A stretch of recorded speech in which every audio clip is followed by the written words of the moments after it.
खबर लाहौर से। चेयरमैन तहरीक इंसाफ इमरान खान ने अहम इजलास कल के रोज तलब कर लिया। असम्बलियों से इस्तीफों पर अमल दरामद के लिए सीनियर क़यादत से मुशावरत की जाएगी। पार्टी क़यादत से मुशावरत के बाद पार्लिमानी इजलास में फैसला किया जाएगा। पंजाब और खैबर पख्तूनख्वा असम्बली से इस्तीफे से मुताल्लिक हिकमत अमली ज़ेर गौर आएगी। मजीद जान लेंगे हसन रजा से। हसन रजा, आगाह कीजिएगा, कल के रोज इजलास तलब किया गया, मुशावरत होगी? जी बिल्कुल, चेयरमैन पाकिस्तान तहरीक इंसाफ इमरान खान की जानिब से तहरीक इंसाफ की सीनियर लीडरशिप का कल अहम तरीन इजलास जो है वो तलब कर लिया है।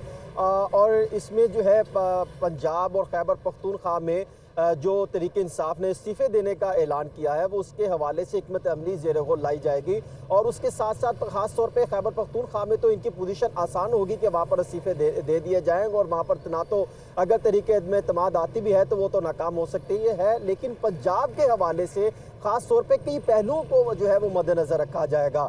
और जो पाकिस्तान तहरीक इंसाफ की सीनियर लीडरशिप से मेरी बातचीत हुई है उनका ये दावा है कि जो पंजाब हुकूमत और ख़ास तौर पे दीगर मुस्लिम लीग नून के अफराद जो हैं वो जो तब्दीली लाना चाह रहे हैं तरीके अदम एतमाद या गवर्नर के जरिए जो है वो एतमाद के वोट लेने के हवाले से कहा जाएगा, उसके लिए ज़रूरी होगा कि पहले इजलास में हिकमत अमली ज़ेर गौर लाई जाए और उसके मुताबिक अमल दरामद किया जाएगा। पंजाब की जो तर्जुमान है मुसरत जमशेद चीमा, वो ये कहती हैं कि कल लीडरशिप की जो इजलास है उसमें अहम फैसले के मुताबिक उस पर अमल दरामद के हवाले से लाएअमल तय किया जाएगा।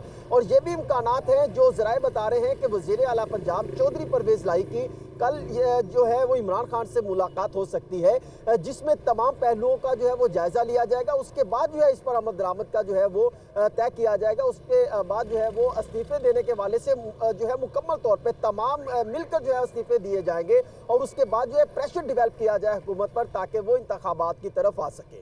जी ठीक है, यानी कि कल के रोज़ अब इस मामले पर और इस नुक्ते पर गौर होगा कि अमल दरामद किस तरह करवाना है। बहुत शुक्रिया हसन रजा अपडेट करने के लिए।